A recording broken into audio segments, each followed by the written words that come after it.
Ang susunod na programa ay rated PG.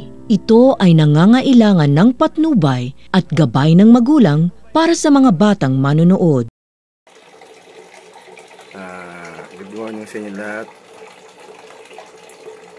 Araw ng Sunday, pinagkabuhay ng ating Jesucristo. Ngayon mga kanapoy, may problema kayo sa hito ngayon. Bumili ko niyan ay nasa 175 piraso. So, ang dami na mamatay. Nagpalit ako ng tubig, yun pa rin. Araw-araw may namamatay. Magising sa umaga, may patay. May 8. Malalaki na sana eh. Yung malaki-laki na yung ating hito. Hindi ko alam kung paano, bakit na magkakadamatay. Ito na lang yung natitira. Kasi kanina meron kanina ako patay. 7. Ayan guys. Ano yung natitira.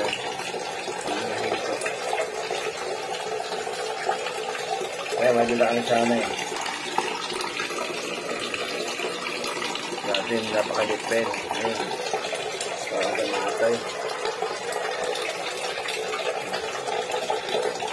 Tuturo sa yung yung namatay na hito. Kasi yun ang napapagat sa inyo. Ayan o. 7 piraso yun eh. Pero iba yung marami, mga nakaraaraw na ulanin. May tapon. Ano may ano o? Ano sinig yan? Yung filter niya eh. Nasa sala. Hindi ang posible. Bumbarin mo yan.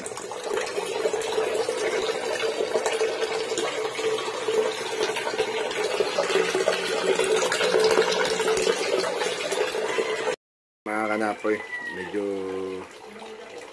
problema to. Baka ilan na lang matitira dyan yung silaki yan. Kakadamatay. Pero yun nga, pag dumaki yan, iba dyan, mag-breed na ako. Kasi alam ko na paano mag-breed ng hito. Para hindi na tayo bibili ng hito na fingerlings. Ayan guys, merong tilapia. Dati kasi na parang tabang yung tilapia. Ayan, magkandamatay din. Nagpakasyo lang sa dito. Magkandamatay. Ngayon, may natira ngayon. 2 piraso na lang. Galawin. 3 pala. Ayun. 3 piraso pala. Ayun. 3. May 3 tilapia. Pero ito yung malakadasya.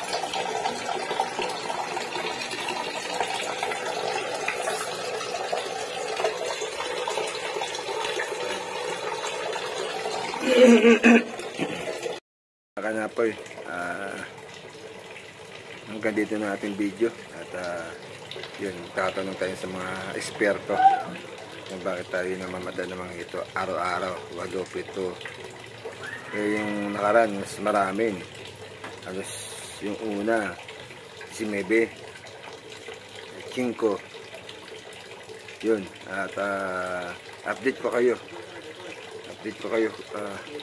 kung anong balita at ibang balita ko sa inyo kung bakit kaya ba ako namamatay ng mga hito na fingerlings. Yun mga kanapoy, hanggang dito na lang at yung hindi pa nakapag-subscribe, subscribe na kayo at i-follow na rin yung aking YouTube channel Alvin Napoy. Okay mga kanapoy.